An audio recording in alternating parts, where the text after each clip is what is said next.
Hola, Belles. Hoy voy un poco más apurada de tiempo, que no había preparado las cositas, sitio nuevo. Así que bueno, voy a ir dando tiempo a que se vaya conectando la gente. Que también os pillo a una hora que estáis volviendo muchos de trabajar en camino de algún sitio. Y muchas personitas se van conectando luego de camino, según ya ha empezado el directo.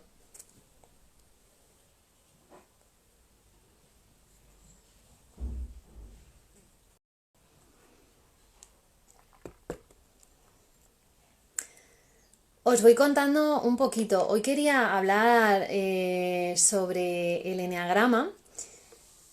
No soy ninguna experta de eneagrama, no he hecho el SAT tampoco, que es un curso de 4 o 5 años especializado en el eneagrama y además es vivencial.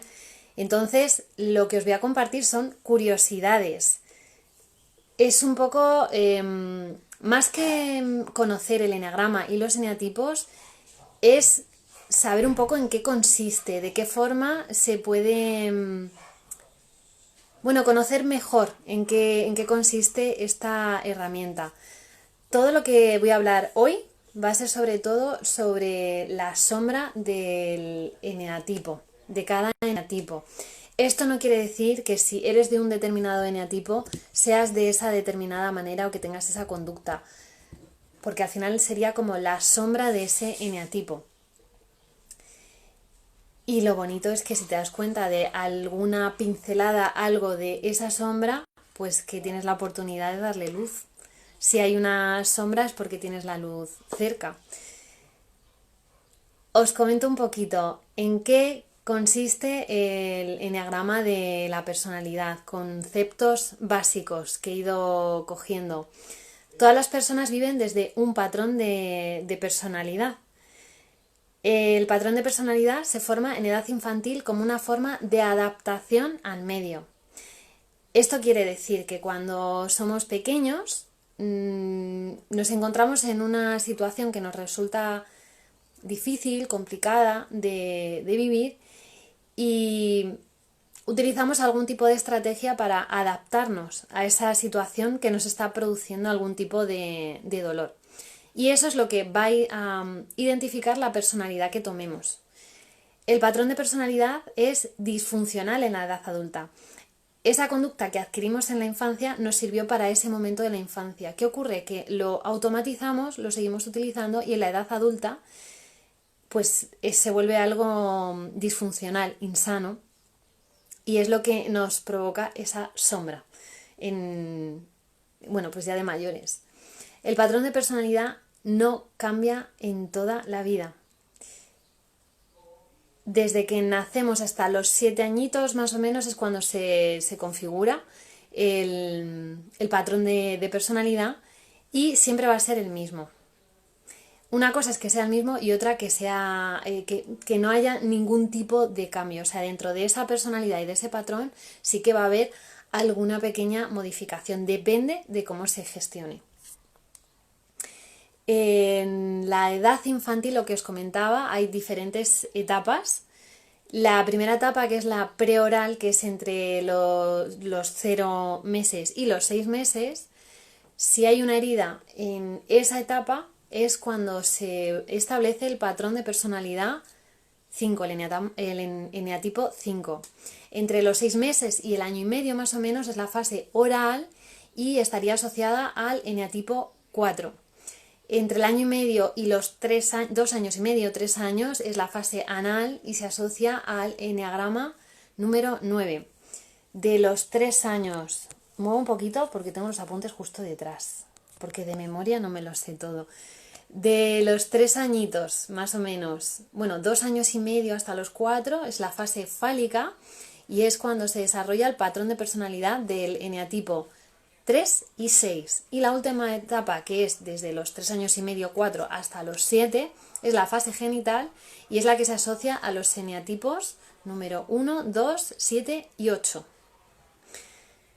Quiere decir que la herida o el patrón que adquirimos de personalidad es exclusivo de esa etapa, solamente tenemos esa herida en esa etapa, no. Puede ser que tengas una herida en la primera etapa, otra pequeña herida o alguna situación que te provoque también algún tipo de traumita en la siguiente etapa, y sigues avanzando con esas heriditas y lo que va a hacer es que llegues como más debilitado a la siguiente etapa. Entonces, si ahí te ocurre algo traumático, alguna herida, va a ser más fácil que tengas ese eneatipo en esa siguiente etapa. Para que entendáis un poco los orígenes de los eneatipos, en el eneatipo 5, el contexto de la situación. Voy a cerrar un momentito la ventana, que están poniendo música y no sé si molesta o no, si se llega a escuchar, pero aquí se oye un montonazo. Darme un segundito, perdonadme.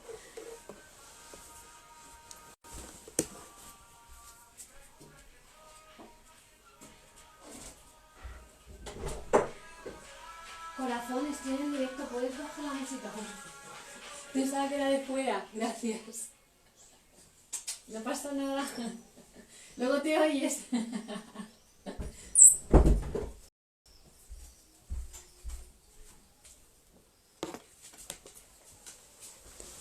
Perdonadme. Bueno, cosas del directo. Era en casa, que no se acordaban que estaba con el directo. Ya está, solucionado. Os comentaba que el origen del eneatipo número 5, en el contexto de la situación en la que se genera, es que no tiene conciencia del entorno. No tiene una conciencia de que el entorno y su madre y el bebé son cosas diferentes. Para el bebé es todo lo mismo.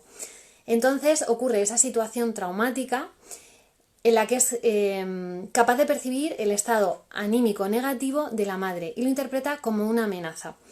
Por ejemplo, para que se entienda esto un poquito mejor, si en esa etapa la madre, por lo que sea, está en una situación de estrés y está alterada, cada vez que va a coger al bebé para darle el pecho, el niño va a percibir ese estado de nerviosismo y va a pensar que es algo suyo, porque no tiene esa conciencia de que la mamá es algo diferente a él. Entonces, para evitar ese estado de nerviosismo, la consecuencia es que va a procurar minimizar sus necesidades.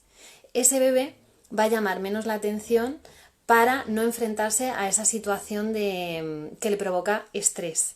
Esto de forma totalmente inconsciente, además estoy hablando de etapas de la vida en la que son bebitos, nenes que no tienen apenas conciencia, así que va a ser de una forma totalmente inconsciente. El origen del eneatipo número 4 se da en el inicio del proceso de construcción de la propia identidad y desarrollo de la afectividad y emocionalidad. La situación traumática se da cuando no se tiene suficiente atendido, no se siente suficientemente atendido, querido por la persona que le cuida. No tiene por qué ser así, que esa persona no le esté cuidando o atendiendo, sino que ese nene o esa nena no lo siente de esa manera. Por algún motivo no siente que esté recibiendo la atención y el cariño que requiere. Entonces, la consecuencia es que construye una identidad o imagen de sí mismo de tipo negativa. Al no sentir esa atención o al no sentir ese amor, piensa que es algo producido por él o ella misma. Y tiene pues un patrón de identidad que le hace pensar que tiene algo malo. El eneatipo número 9, en el contexto de la situación, serían el inicio de acciones autónomas, cuando se empieza a tener conciencia de normas y procesos de individualización. La situación traumática se da cuando el niño es coaccionado física y emocionalmente para actuar en contra de cómo siente y desea. Por ejemplo, en ese momento, en ese contexto en el que se empiezan a poner normas y el niño no está de acuerdo con alguna. Por ejemplo, que le digan, no puedes comer encima del sofá, cuando el niño quiere comer encima del sofá. Por eso se siente coaccionado física o emocionalmente a hacer algo con lo que él no está de acuerdo porque es una norma que hay en la casa, que no se come encima del sofá. Entonces la consecuencia es que ese niño va a tener una desconexión parcial de la percepción de sus propios deseos y necesidades para evitar esa situación traumática, esa situación que le resulta desagradable. Los eneatipos 3 y 6, en el contexto en el que se generan, es en el inicio del alejamiento de la madre. Es cuando crean una conciencia de relaciones triangulares y quiere un lugar de poder en la familia. La situación traumática sería cuando no se siente querido por ser tal como son y sienten que se les valora en función de sus acciones. Por ejemplo, un niño pequeño que sienta que para que le den atención, cariño, tiene que hacer algo concreto. Y de hecho yo creo que tiene mucho que ver también a veces la educación que hemos recibido, ¿no? De, no, si haces eso, mamá no te va a querer. De alguna forma, si es una situación traumática para ese niño, pues en esa fase de construcción de personalidad es más fácil que adquiera un patrón del eneatipo 3 o 6. La consecuencia de todo esto es que estos nenes reducen la percepción de sus deseos y necesidades y están enfocados hacia la acción, en lugar de estar enfocados hacia el ser. Los patrones de personalidad 1, 2, 7 y 8, en el contexto en el que se crean, es cuando el niño llega a sentirse poderoso. Tiene un desarrollo de la energía erótico-sexual. Y esto, estamos hablando de niños, entonces el concepto de energía erótico-sexual no tiene nada que ver con el sexo, simplemente que los niños empiezan a tomar esa conciencia y a sentir placer a través de su cuerpo. Eso sería la energía erótico-sexual, que está totalmente desvinculada a lo que entendemos en la edad adulta como sexualidad. La situación que puede generar ese trauma es cuando no puede llegar a relacionarse suficientemente desde la expresión de la energía erótico-sexual. En algún momento, la figura paterna o materna, normalmente es del sexo contrario, pone algún límite. Entonces la consecuencia es que el niño o niña tiene dificultad para la entrega amorosa profunda y tiene una confusión con la necesidad de poder y posesión. Luego, dentro del eneagrama, las posiciones estas últimas que estaba comentando, el 1, el 2, el 7 y el 8, que son como las de arriba, son lo que se llaman eneatipos rígidos. Son los más rígidos de todo el eneagrama. Son los que tienen mayor seguridad, mayor autoimagen y mayor narcisismo.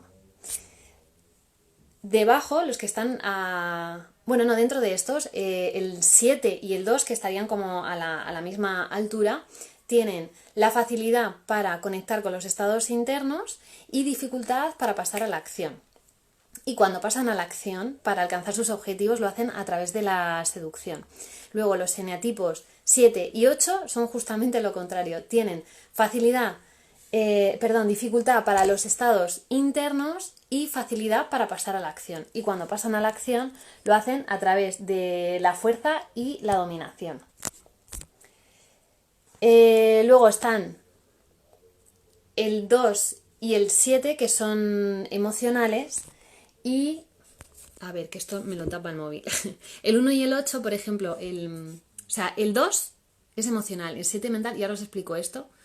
Y luego el 1 tiene un duro juez interno y el 8 siente la libertad de actuación. Y os voy a explicar un poco lo de emocional, mental, instintivo. La parte del 2, 3 y 4 son eneatipos asociados a la emocionalidad. El 5, el 6 y el 7 son eneatipos más mentales. Y el 8, 9 y 1, que están arriba del todo, son los más instintivos. Para saber dentro de qué te mueves o dónde estaría tu eneatipo, hay que pensar en la infancia, ¿no? Como os decía, es en la edad de hasta los 7 años, más o menos, cuando se forma ese patrón de personalidad. Entonces, ¿cómo era tu vida en ese momento? Cuando eras niño o niña, eras más emocional, más mental, más instintivo. Entonces, dentro de eso, pues si eres más emocional, ve a mirar los eneatipos 2, 3 y 4, que son los más emocionales.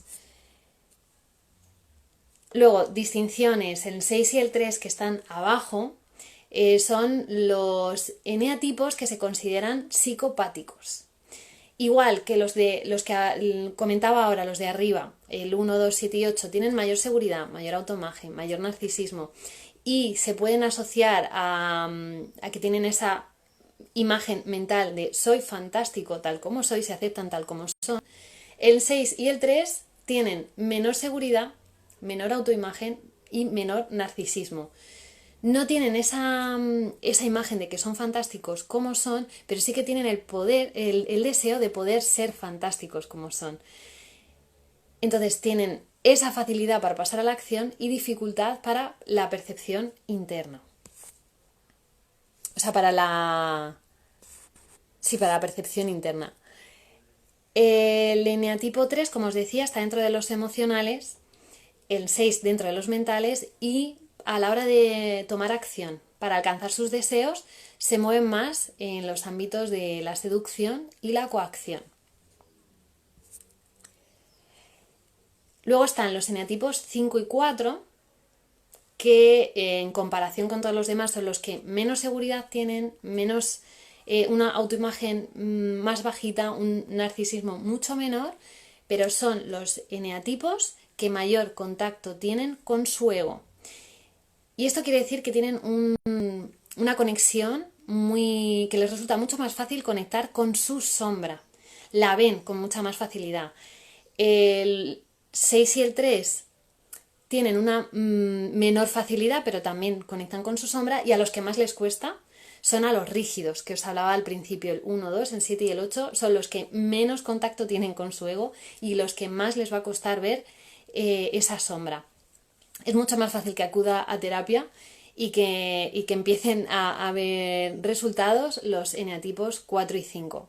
Esto no quiere decir que los demás no vayan, pero que igual les cuesta un poquito más. El eneatipo 4, que es el emocional, tiene un mayor sufrimiento emocional, y el 5, que es mental, tiene un menor contacto con el sufrimiento emocional y en ciertas situaciones puede tener una sensación de vacío. El eneatipo 9 está aparte de todos estos.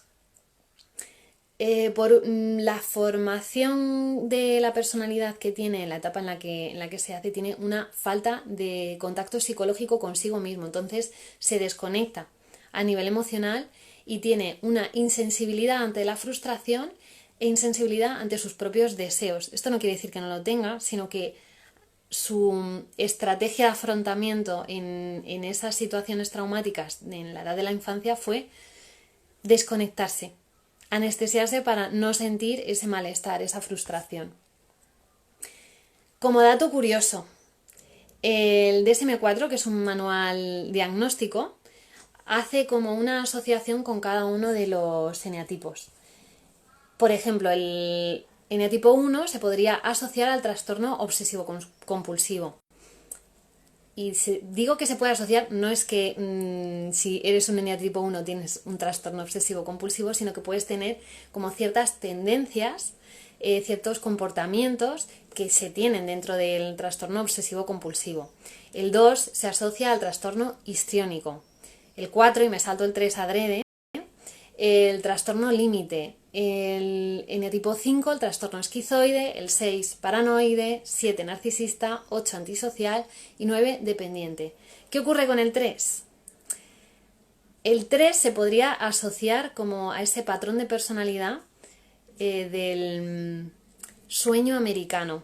¿Por qué no está asociado a ningún tipo de trastorno que está dentro del manual diagnóstico DSM-4?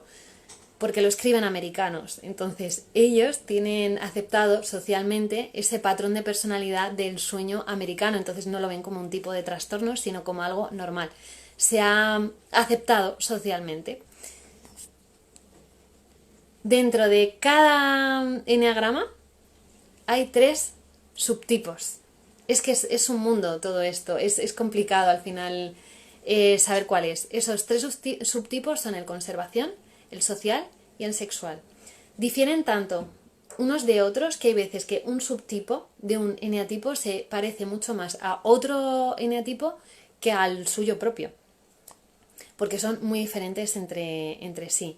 Entonces, dentro de si eres emocional, mental, instintivo, estás dentro de un tipo de eneatipos. Una vez que ya puedes saber más o menos cuál es tu eneatipo, hay 3 subtipos diferentes. Y aquí otro dato importante a tener en cuenta. Por ejemplo, alguien que sea del eneatipo 9 tiene las alas que se dice en el 1 y en el 8. Quiere decir que en ciertos momentos su patrón de personalidad puede tener ciertas tendencias al perfeccionismo, como es el 1, o ciertas tendencias de las que tiene el 8. Y luego, si está en un momento de desequilibrio, también va a tender a otro tipo de eneatipo, o si está en desequilibrio. Por ejemplo, el 2, cuando está en desequilibrio, tiende al 8, y cuando está en equilibrio, tiende al 4. Entonces son cosas a tener en cuenta. ¿Qué le ocurre a muchas personas que hacen el SAT, que es este curso del que os hablaba, que es tan amplio?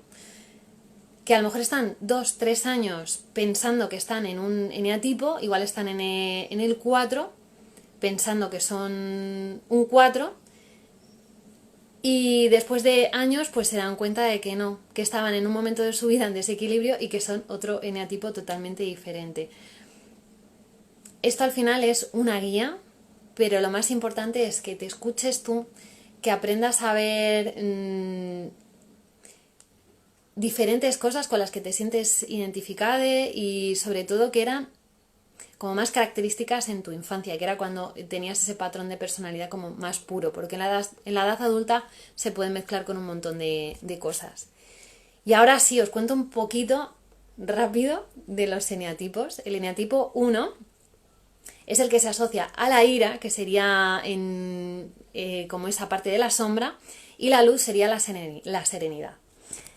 En el eneatipo 1, la apariencia exterior suelen ser personas serias, correctas, controladas, frías, sobrias, responsables, prácticas, organizadas, trabajadoras, honestas, respetuosas. Y esto no quiere decir que una persona que tenga el eneatipo 1 sea siempre así. Como os comentaba al principio, estamos viendo la sombra. Entonces, cuando una persona está en un momento de su vida que está en un momento insano o en un patrón de automatismo, pues es más fácil que le salga esta sombra y que tenga estas características. Cuando un eneatipo 1 está equilibrado, tiende a la serenidad y no tiene nada que ver, no conecta con esa rabia. Siguiendo con el eneatipo 1, los pilares de personalidad es que están en el hacer. Tienen un juicio interno muy fuerte y creen tener razón. Simplemente creen que lo que piensan es la forma correcta de hacer las cosas y no ven otras opciones. Esto les va a llevar a una actitud perfeccionista, tanto con ellos mismos como con el resto de las personas. Tienen un carácter instintivo y la tendencia que tienen a racionalizar puede hacer parecer que son mentales, pero realmente son instintivos, porque pasan muy rápido a la acción. Esto les hace tener un menor contacto interno y tener esa apariencia de que se atropellan en la vida. Suelen tener bastante seguridad en sí mismos y a veces imponen por la fuerza, pero siempre pensando en el bien del otro, porque realmente creen que es la manera correcta de que la otra persona haga lo que necesita en ese momento y no conciben que haya otra posibilidad. La ira, que es como ese rasgo más característico, proviene de una rabia interna que se puede ver reflejado en impaciencia, frustración, molestia y mucha criticidad de juicio. Como os comentaba, este patrón de personalidad se... Hola, mamá. Este patrón de personalidad del eneatipo 1 se forma entre los 3 años y medio y los 7 más o menos, y es cuando el progenitor pone normas y, o sea, suele asociarse a un progenitor muy normativo y muy estricto. Entonces, el niño justifica su comportamiento desde la moralidad y la ética, porque cree que su progenitor no tiene razón, lo está haciendo mal. Entonces es cuando transgrede la moralidad y la ética que su propio progenitor justifica.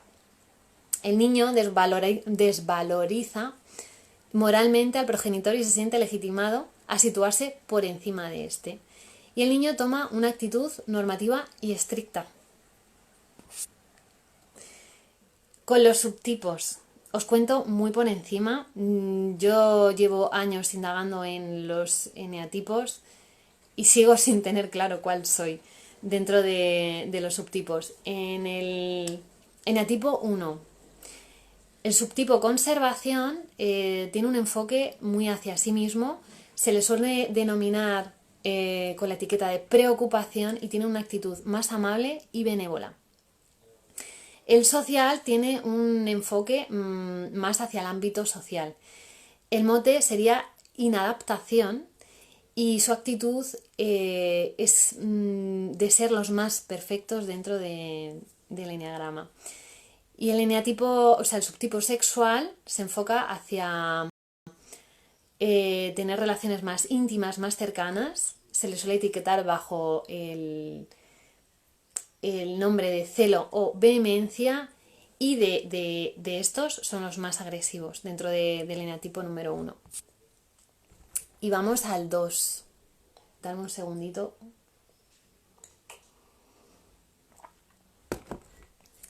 El 2, ¿qué es?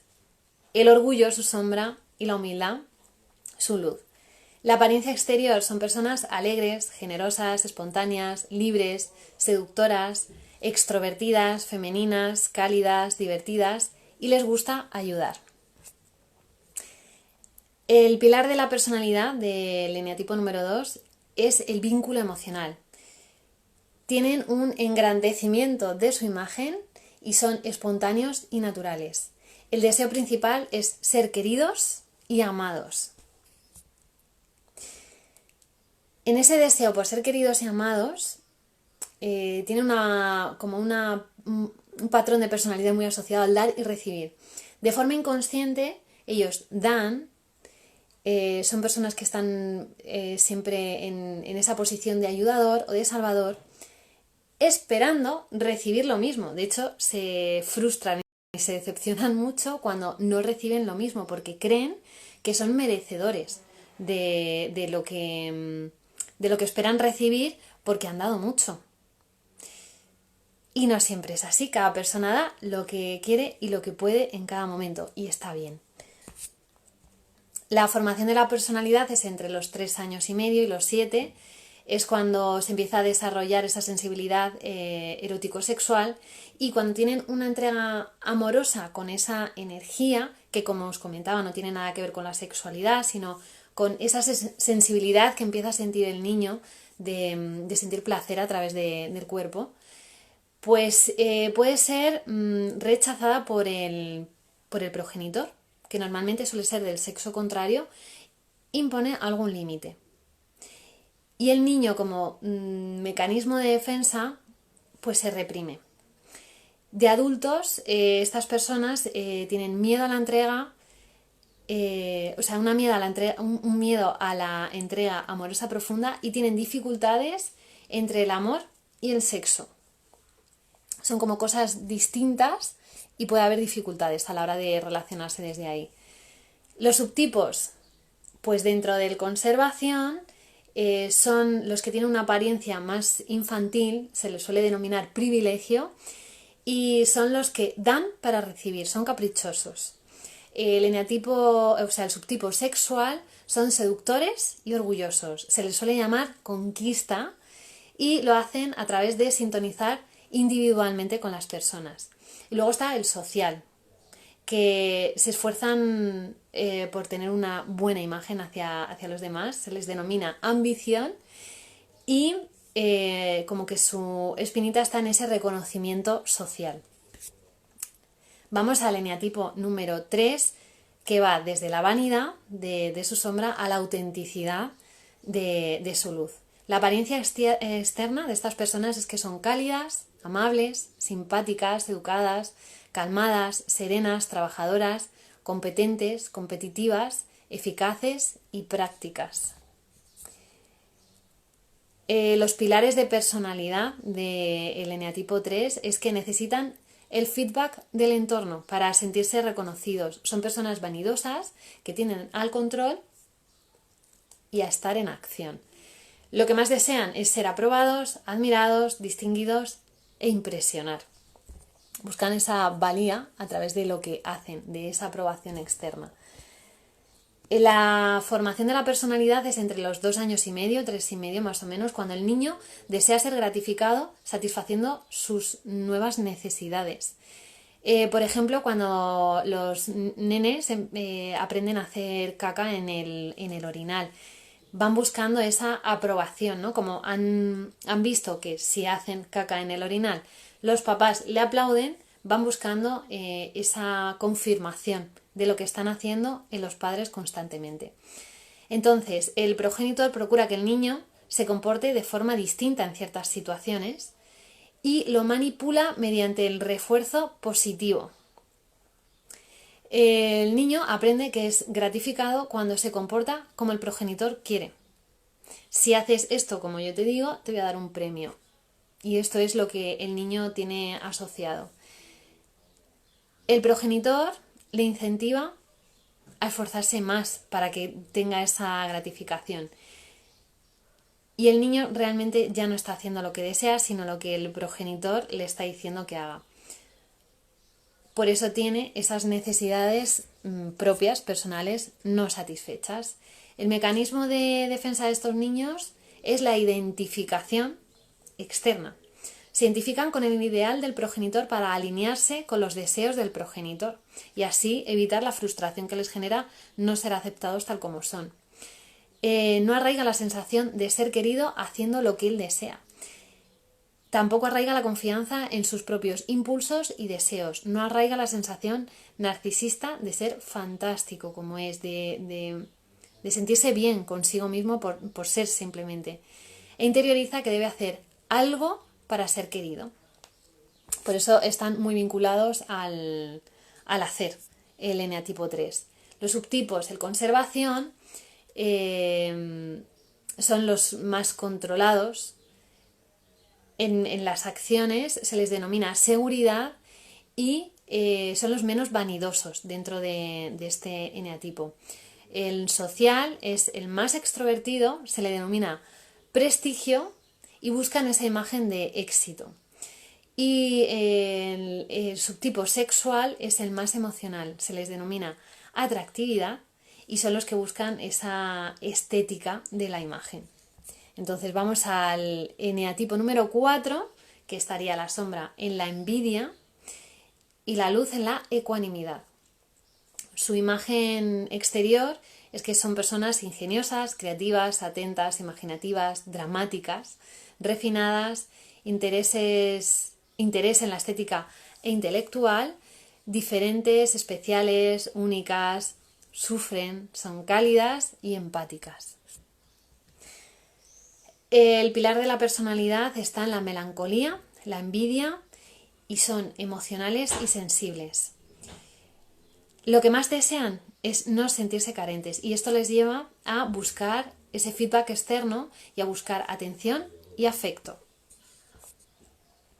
Dentro del patrón neurótico de este eneatipo son los que tienen esa búsqueda de atención y afecto, necesitan ser especiales, tienen ese enganche a la melancolía, introyección de la responsabilidad, autocomplacencia y buscan un salvador, alguien que les salve.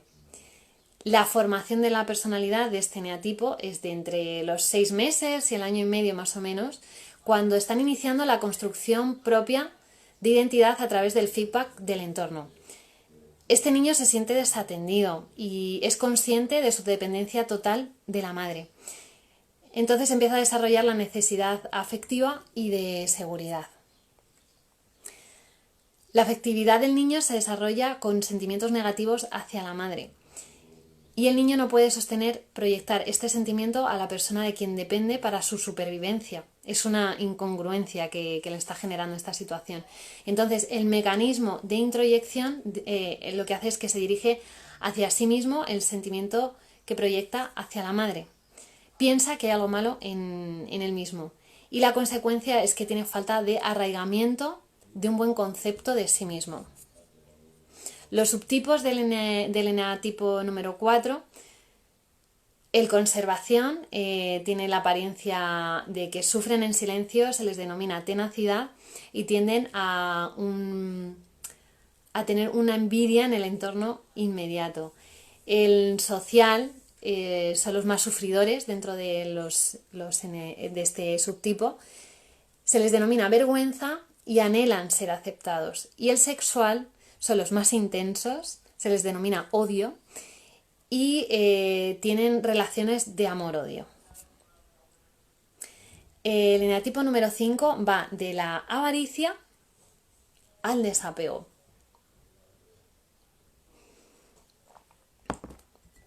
La apariencia exterior de estas personas son educadas, amables, correctas, introvertidas, tímidas, silenciosas, no suelen exponerse públicamente, no son confrontativas ni invasivas, tienen cierta torpeza al interactuar socialmente, poca expresión emocional y una apariencia fría. Los pilares de esta personalidad son la introversión y timidez. Son poco sensitivos y emocionales. Tienen una vida rica intelectual. Tienden a la avaricia y a la compartimentación. El mayor deseo de este eneatipo es saber, conocer, entender. Si tú le das un libro a este eneatipo, no necesita nada más, no necesita experimentarlo. El esquema neurótico es que ante una sensación de amenaza, como tienen poca sensitividad y emocionalidad, tienden a la introversión, a la timidez y a la avaricia. Entonces les genera esa sensación de vacío y llenan ese vacío con una vida intelectual. El patrón neurótico se centra en el aislamiento como mecanismo de defensa, en la sustitución en lugar de vivir y experimentar, pues lo sustituyen por saber, y en la superioridad intelectual. La formación de personalidad está en la etapa de entre 2-3 meses más o menos, y el bebé no reconoce el entorno ni se distingue de la madre. El bebé llora para satisfacer necesidades en ese momento y la madre en momentos críticos no puede atender al bebé con suficiente ternura y amorosidad. El bebé percibe este estado anímico negativo de la madre. Entonces toma conciencia de que la amenaza, estado anímico de la madre, ese estrés o malestar que tiene, aparece cuando él llora, que es cuando la madre le va a atender. Y el bebé llora cuando tiene una necesidad. Asocia estas dos cosas. El mecanismo de defensa es disminuir la percepción de sus necesidades. La consecuencia es que se disocia parcialmente entre lo que siente, necesita y piensa. Este bebé no arraiga suficientemente un sentimiento de confianza en la existencia, en la vida. Uy, me he ido. Se me ha ido todo. Dame un segundo, que me encuentro. Que estaba con el 4 y iba a los subtipos.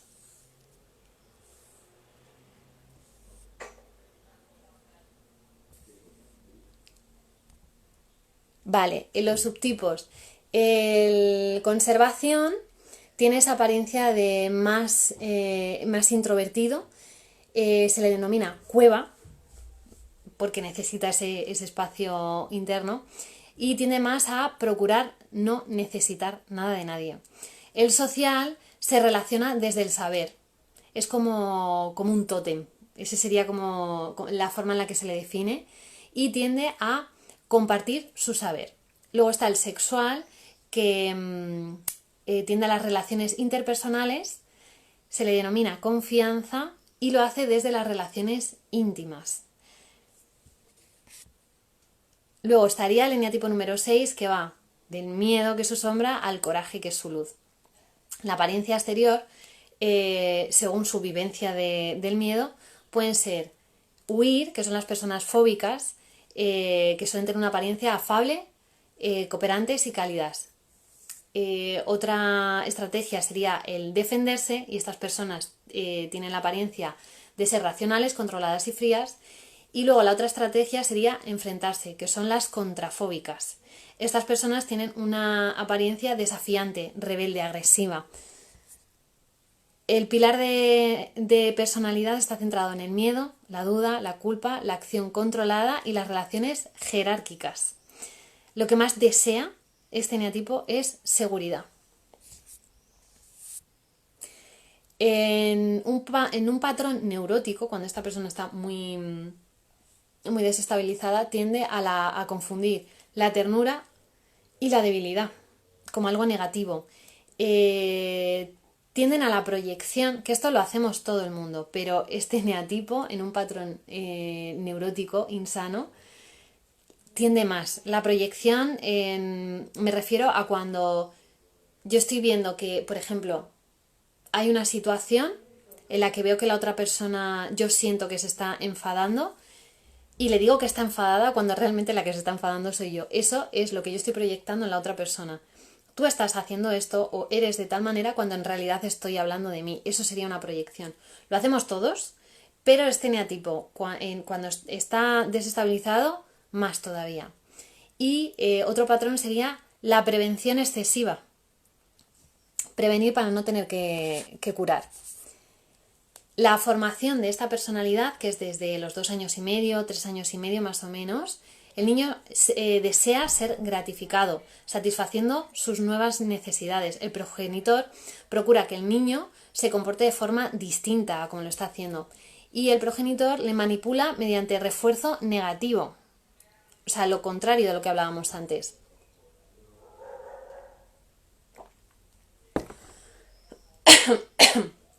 Entonces, el niño es descalificado o coaccionado si no se comporta como desea el progenitor.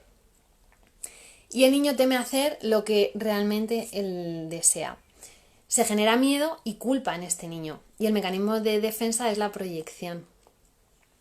El niño no arraiga esa sensación de ser querido haciendo lo que él desea. Tampoco arraiga confianza en sus propios impulsos y deseos. Ni la sensación narcisista de ser fantástico tal y como es. Interioriza que debe hacer algo para ser querido. Ay, que llevo mucho rato hablando. Dame un momentito.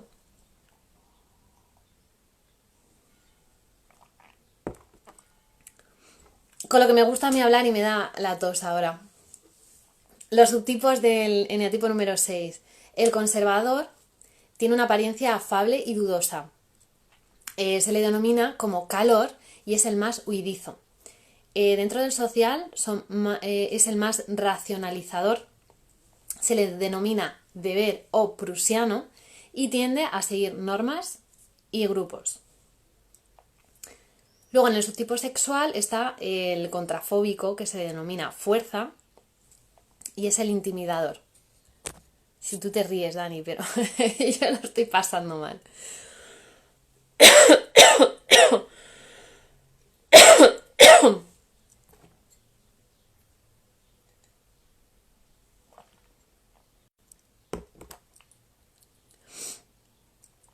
Encima hoy estoy sola, que no hay nadie para rellenar los silencios.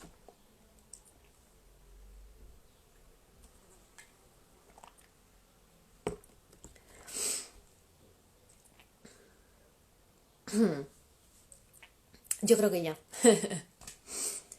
El 7 es el que tiene la sombra con la gula y la luz en la sobriedad. La apariencia exterior de este eneatipo es de una persona optimista, positiva, afable, cálida, sociable, alegre, divertida, bromista, simpática, juguetona, entusiasta, fantasiosa, imaginativa y soñadora. El pilar de esta personalidad está en el hedonismo. El hedonismo es la búsqueda de placer y... gracias, Fénix. Bonita. El hedonismo busca el placer y evita el dolor a toda costa. Otro pilar de esta personalidad es la gula. Y la gula no entendida en comer como en la película Seven, sino la gula de buscar satisfacción. Puede ser en la comida, en lo que haces, en lo que sientes, buscar satisfacción en lo que te rodea. Tienden al narcisismo, son personas que también tienen cierta tendencia a la fraudulencia, suelen ser pasivo femenino y tienen relaciones superficiales. Lo que más desean es experimentar placer y evitar dolor y sufrir. El patrón neurótico de este eneatipo número 7 es la gula. Entonces tienen un mecanismo de huida, miedo a la soledad y aburrimiento y quieren lo que no es suyo. Tienden a racionalizar todo. La formación de esta personalidad es de entre los 3 años y medio y los 7, cuando ese desarrollo de la sensibilidad erótico-sexual, y vuelvo a repetir que no es sexualidad, sino que el niño empieza a sentir placer a través de su cuerpo, empiezan a tener un contacto erótico-sexual real. El niño cree que se han transgredido los límites de alguna manera, es lo que él piensa. Y entonces empieza a tener miedo a tener ciertas fantasías porque está transgrediendo esos límites. Él cree que está transgrediendo esos límites. El mecanismo de defensa es la inhibición del paso a la acción. Y puede imaginar y fantasear, pero no pasa a la acción. Y de adulto tienen una actitud soñadora e imaginativa, dificultad para pasar a la acción. Suele ser un hombre que se identifica con la madre o una mujer que se identifica con el padre. Arraigan seguridad en ellos mismos y desarrollan cierto narcisismo. Dentro de este eneatipo 7, los subtipos son el conservación, son los menos soñadores y más prácticos. Se les denomina familia y disfrutan de lo material. Luego el social es el más generoso y servicial. Se le denomina sacrificio y tienden más a causas sociales. Y luego está el sexual, que es el más soñador, se les llama sugestión y tienden a los cambios rápidos. Vamos al eneatipo 8, que es el de la lujuria e inocencia. La apariencia exterior es de personas duras, fuertes, decididas, prácticas, confrontadoras, enérgicas, grandes y fuertes, tienen un aspecto masculino, rebeldes, hostiles y violentos. El pilar de esta personalidad está en la lujuria. Y igual, no es una lujuria que va en la búsqueda de ese sexo, sino esa lujuria para buscar el placer propio también. Tienen poca sensibilidad, mucha acción, narcisismo y venganza. Su mayor deseo es el de poder y dominación. El patrón neurótico de este eneatipo es que tienen una percepción hostil del mundo, se sienten amenazados o atacados, entonces se ponen una coraza como protección. Por eso tienden a tener más fuerza, una actitud más hostil, más negación, y esto hace que se dificulte la ternura y la amorosidad. En las relaciones tienden a ser dominantes y posesivos. La realización la hacen a través del poder y del triunfo, y el placer lo encuentran a través de la intensidad y la lujuria. La formación de personalidad de este eneatipo es de entre los 3 años y medio a los 7. El desarrollo de la sensibilidad es cuando están desarrollando esa sensibilidad erótico-sexual, y el niño plenamente satisfecho con su contacto erótico-sexual no está acostumbrado a los límites y topa con límites severos que le impiden el contacto erótico-sexual. Entonces se siente rechazado en su entrega amorosa y tierna. El mecanismo de defensa es la negación, niega su necesidad de contacto tierno y amoroso y cambia su manera de relacionarse con el adulto a través de la posesión y la dominación. legitima sentimientos vengativos por este motivo. Entonces, de adulto tienen dificultades con temas de amorosidad y ternura, en las relaciones tienden a la posesión y la dominación y tienen una menor percepción de los límites. Dentro de los subtipos, el conservación tiene una actitud más dura e individualista. Se les denomina satisfacción y tienden a la búsqueda de lo material. El social es más amistoso y sociable, se les llama complicidad y tienden a formar grupos de rebeldes. Y luego el subtipo sexual es el más desafiante, se les llama posesividad y tienden a las relaciones íntimas. Vamos al eneatipo número 9. Este eneatipo tiene la sombra en la pereza y su luz en la acción esencial. Su apariencia exterior es que son personas alegres, simpáticas, joviales, sociables, afables, amistosas, cordiales, bonachonas, inocentes, tolerantes, dóciles. Tienden a ser personas anchas y robustas. Los pilares de personalidad tienden al masoquismo y no con esto me refiero a que encuentren placer en el dolor, sino que tienden a veces a anular cierta parte de sí mismos para adaptarse o para ser aceptados. Tienden a la pereza y con esto tampoco me refiero a ser perezoso en la acción, sino a la parte más emocional y sentimental. Les da pereza de forma inconsciente el poder abrirse, el poder decir cuál es su necesidad, entonces se adaptan a lo que quieren los demás, por pereza de confrontar con otra persona. Sobre todo es pereza a tener algún tipo de conflicto o confrontación. Tienden a la evitación de conflictos, son indolentes, tienen ese adormecimiento del ser y esa capacidad de adaptación y resignación en estas situaciones. Lo que más desea este eneatipo es sentirse en paz.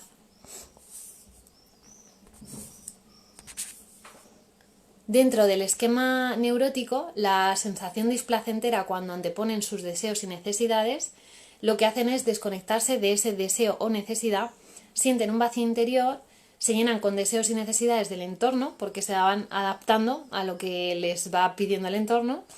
Esto les genera insatisfacción y frustración, tienen un adormecimiento de sus sentimientos y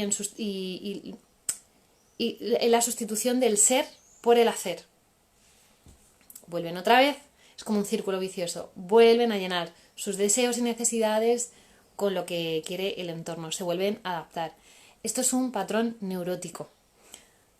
Una persona sana en algún momento de ese círculo se da cuenta y pone algún límite o cambia. Pero es algo que nos puede hacer identificar si estás dentro de ese eneatipo cuando estás en una situación insana o desadaptativa para ti en ese momento.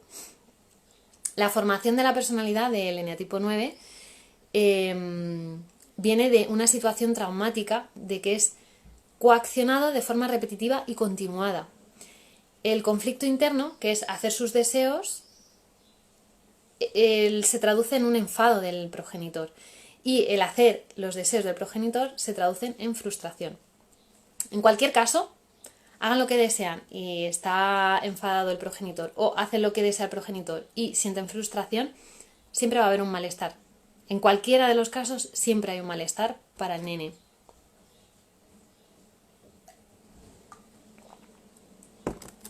En esta asociación que hacen inconscientemente, si satisface sus deseos y necesidades aparece una sensación displacentera y sufre menos sacrificando sus deseos y cumpliendo los de su progenitor. Entonces el mecanismo de defensa es esa desconexión de sus necesidades, inhibiendo la acción para satisfacerlas. La consecuencia en la edad adulta es que la menor conexión que tienen menor conexión con sus deseos y sus necesidades. Buscan el placer procurando evitar el displacer. O sea, en lugar de buscar lo que me gusta, busco cosas que no me desagraden, que es distinto.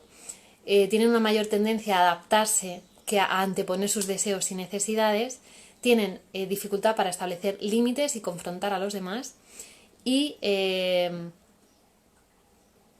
tienen un fondo de sufrimiento por no satisfacer sus deseos y necesidades.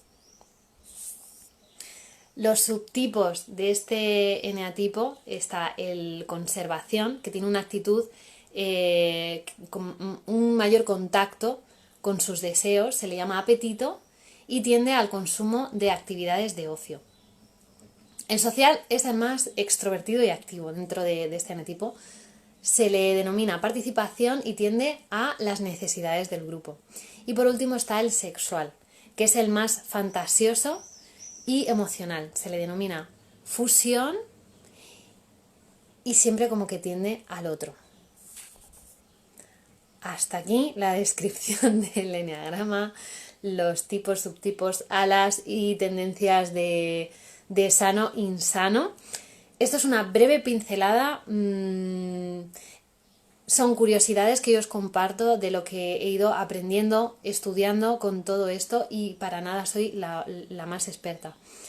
En cualquier caso, si hay algún tipo de incomodidad con alguna situación, con algo en tu vida, alguna situación que no sabes gestionar, algo que se te está repitiendo, cosas que notas que tienes como